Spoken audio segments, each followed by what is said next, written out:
got a nice little cover screen. All right. Hi, everybody. I'm James. I'm going to be talking about state contention. State contention is, you kind of understand it intuitively. Like your Uniswap trade can fail, but your token send can't, right? So it seems really simple on the surface. There's some things that fail and some things that don't. And sometimes it's not your fault. And if your token send fails, it is your fault. So I'm James. I work at Init4. Init4 is a research collective building next-gen Ethereum tooling. You can follow me on Twitter, GitHub, whatever you like. And we're talking about state contention. So this talk is not well laid out. I talk very fast. It's going to be a lot we can cover in Q&A at the end. All right, so this is the state. This actually looked very different on my laptop, so I'm going to be a little confused by the trees throughout this talk. This is the state. Don't ask questions. Just roll with it. The state is a tree. The tree goes in the header. So when you access the state, multiple people are accessing the state at the same time. Ethereum can't do concurrent access, so we have to linearize. We have to put people in order. With state contention, reordering people changes outcomes. So if it's this order, we get this tree. If it's that order, we get a completely different tree. This is contentious state. Changing the order changes the outcome. So look, like, we have about 50 years of managing contentious access to state in computer processes and things, and the main thing to know about it is that the OS and the CPU mediate concurrent access. So typically when you're writing programs, you have this thing called Linux, and it runs on this thing called a processor, and they handle what happens when multiple people, or threads or processes or whatever, want to access the same resources. The only problem with this is that the Ethereum OS hates you and has a knife, right? Like, it wants your money. The Ethereum OS is designed to deprive you of as much money as possible. Okay. We call this MEV, which I forget what it stands for, but you know, whatever.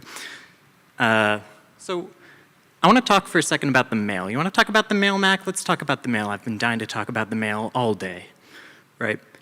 When I send a transaction on Ethereum, I want something from it, right? Like, I want to send tokens. I want to transact on Uniswap. I want some NFT PFP for some reason. I don't know. Like, I want something. That's why I'm sending the transaction. So I stamp up my letter, I address it, I send it off into the network. This looks completely different. So some slides are going to be broken. Don't worry about it. It's fine. So I define my scoring function. I have something that says how much I like the state that is the outcome of my transaction. When I'm sending tokens, I want those tokens to move. So if they move, I'm happy. If they don't, I'm sad. So in this case, I really like this nice evergreen tree. So it's 10 of 10, perfect, no notes. I may or may not like palm trees or deciduous trees, but I love evergreens, right? So builders, they make blocks. There are two builders that make all the blocks. If you don't know their names, you should learn them because they control everything around me. So builders decide what order state access goes in. This is how Ethereum, as a OS, CPU, whatever, virtual machine, mediates concurrent access to resources. It linearizes them, and the builders are the ones responsible for doing that. So the builders decide the order, right? And the order decides the outcome. It's perfectly deterministic. So you can kind of shortcut this and say builders decide outcomes. This is an important asterisk. We'll come back to it later. The builder chooses which transactions go in the block, what order they occur in, and therefore the builder selects outcomes from a set of possibilities. So that means, because my scoring function is deterministic on the outcome, which is deterministic on the order, which is totally controlled by the builder, that the builder decides whether I'm happy or not at the end of a block. It decides whether my tokens move. There are two block builders that decide whether we are happy at the end of every block. Right, so that's the mail, you know. Builders mediate concurrent access to resources to decide outcomes for users. And here's where we get back to the asterisks, right? They can decide outcomes if they can affect the state. and if they can simulate that state accurately. So this is two different very important caveats on the ability of a builder to select state from the outcome of possible states at the end of a block. So one, there are some states that a builder cannot affect. They can easily affect Uniswap, because anyone can trade on Uniswap, but they can't easily affect my token send. They can't send my tokens for me. They can't take those tokens away from me. They can't take Ether out of my account. All they can do is decide not to include my transaction. So in some sense, my transaction is what we call order invariant. I don't care where in the order it goes as long as it gets in. So we talk about scoring functions. There are many classes of scoring function. There are many choices of scoring function. Typically, it's connected to what application you're running, what you're trying to do. Some of these are order independent. Order independent scoring is when I need my transaction in the block, but I don't care where in the block. So in this case, I don't care if my transaction is first or third. I'm happy either way. My scoring function is order independent. So examples of this, like I need to send Yaz 1 ETH, like I don't care if it's top of block, bottom block, I just gotta send Yaz ETH. If I need to recollateralize a loan, I don't care if that's top of block, bottom of block, as long as it happens before I'm liquidated. And if I'm recollateralizing a loan in the same block I'm liquidated, that's just my fault, that's on me.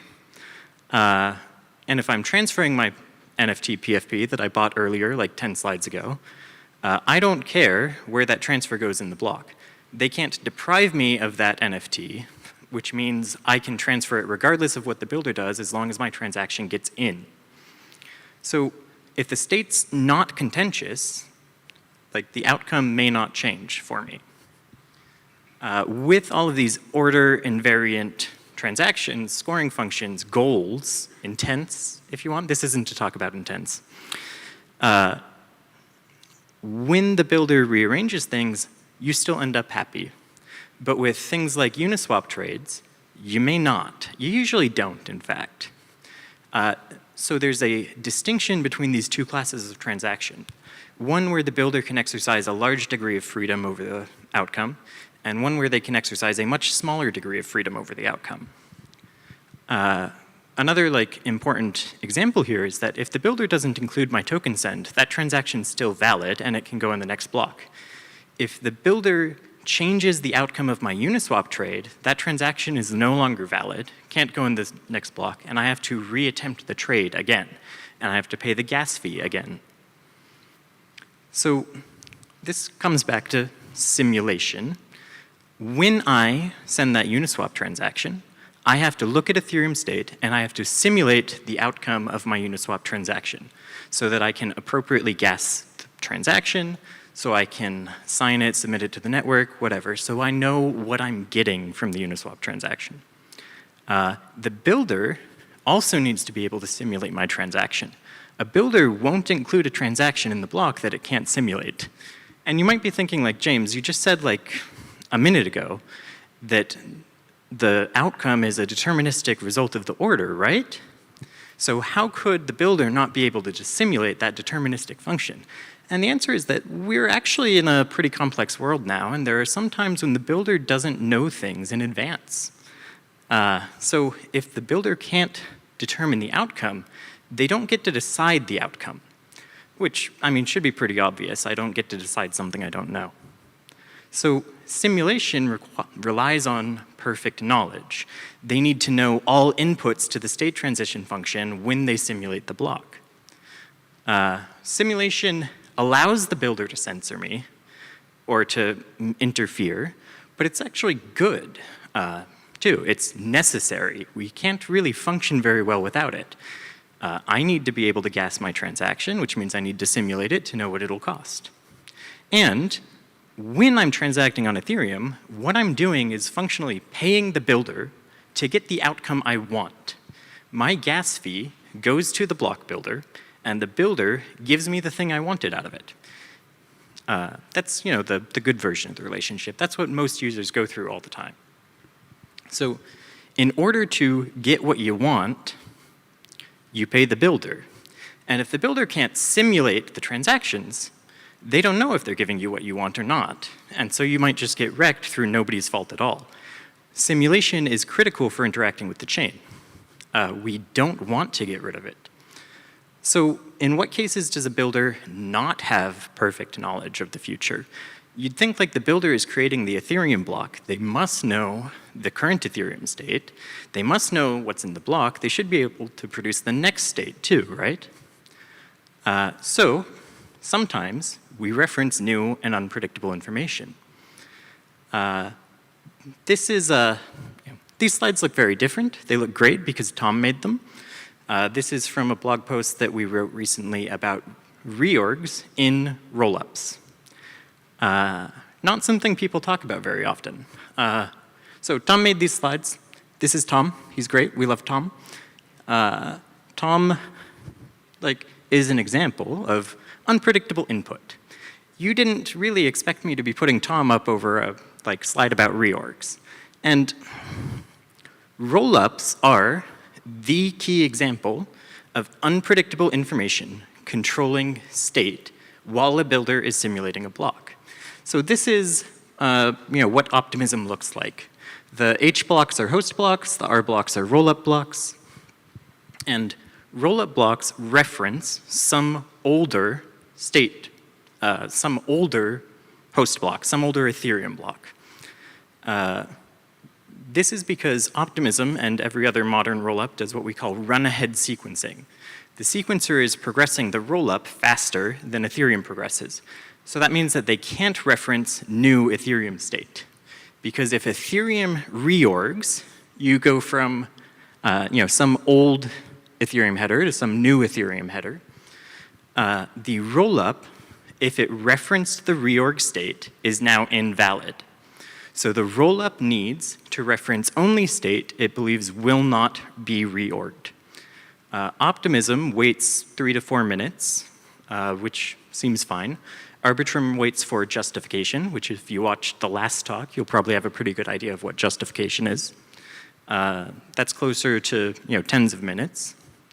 And they do this to ensure that the rollup sequencer has perfect knowledge, that the state of Ethereum referenced by the rollup will not change. So this delayed reference to Ethereum delays all entrance to the rollup. The rollup can't reference modern Ethereum blocks because that would mean the information is not perfect. So it references old Ethereum blocks. Right, I just said this part. This is when I get my slides out of order because I'm not a very good builder. So Optimism and Arbitrum's pre-confirmation system that the sequencer runs that gives you a trusted stamp on every transaction requires simulation. And therefore, it time lags host references in order to preserve simulation. Their entire fast confirmation system, which is a trusted stamp from a central authority, relies on simulation and relies on time lagging. So they can never reference current Ethereum state, only some view of the past. And that's the trade-off. I'm getting myself all out of order this talk. So with a based rollup, it's slightly different. Based rollups can reference current Ethereum state. But the based rollup builder doesn't know what Ethereum state will be in the next block. If the rollup and the host are producing block 10, the based rollup builder doesn't know what the state of Ethereum will be after block 10 while constructing rollup block 10. So these links are much tighter, but there's still a 1 block delay in based rollups because you can't reference the current Ethereum state because you don't know what it is. Right? So this is where we come back to if builders can simulate things accurately. When something like a rollup references the host chain, it references information that the builder doesn't know. So if the rollup state transition function references anything in the host state, the builder doesn't know what that state is and doesn't know how to simulate the rollup block. So that's why we time lag optimism and Arbitrum sequencing so that they can reference past Ethereum state instead of current Ethereum state. And so now I stole a bunch of slides from earlier in the presentation, and I'm going to pull it back and tie everything together. The builder chooses outcomes, and it chooses whether I like those outcomes or not. Okay. Some outcomes are order invariant, where it doesn't matter where in the block they go, as long as they're included. Nothing can interfere with those transactions and change the outcome via contention, because they are fundamentally non-contentious, or the contention is permissioned, like in the case of a token send. Okay, so when the builder includes an order invariant action, they know the outcome, even if they can't perfectly simulate the state. So you can have a portion of the state that is simulatable, even when the remainder of the state is not. So in the case of a based rollup, when it references Ethereum state, if it references only the outcomes of order invariant actions, you can have a 0-block time lag on communication between Ethereum and the rollup. This is the only case in which you can do that.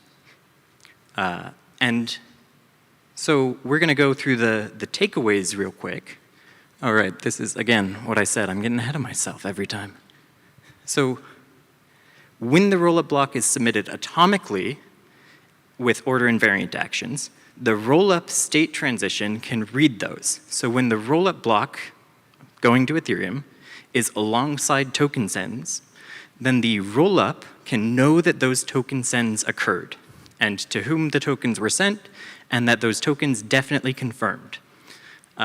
Because the alternative, if the token sends reverted, then the rollup also reverted, right? So the rollup knows that either those token sends occurred or that rollup block didn't occur either. They're atomically linked, and therefore the rollup can reference those token sends in its state, in the same block that they occurred on Ethereum. And maintain simulatability. It allows the builder to construct cross-chain transactions within a single block. So, we learned a little bit about how fast I talk and that we have a bit too much coffee around the venue. It's free. It's not very good, but I like it. We learned simulation allows censorship, right? If the builder can simulate your transaction, you access contentious state, they can censor you. We wrote a whole blog post about this. We showed that the optimism sequencer can always censor Aave withdrawals or any lending market withdrawals, regardless of whether you use forced inclusion or not, because they can use state contention to prevent the market from having liquidity when your withdrawal is processed by the rollup. They can do that when they're sequencing. They can do that with forced sequencing. It doesn't matter. So on modern sequenced rollups, you have no guarantee that you can ever leave an Aave market if you piss off the sequencer. Okay. Simulation is necessary for pre-confs. It's necessary for gas estimation. It's necessary for using the chain. We need to know how much things will cost and what they'll do in advance. Pre-confs, like Optimism, Arbitrum, everyone does, require delaying communication between Ethereum and the rollup by a significant amount, minutes to tens of minutes, depending on your security parameter. Simulation is absolutely necessary for the only way we know of to do same block host to rollup communication. Pre-confs are inherently incompatible with same block communication because they require delaying the state reference. You can never have both a totally reliable pre-conf and same block communication. So we're kind of walking a mechanism tightrope where we have two sequencer designs that are out deployed, run ahead and based. There's likely other better designs that give us things like same block cross-chain communication, but we just haven't found the right path through the middle. So, this is the kind of stuff I work on all day. Thanks for listening to my talk.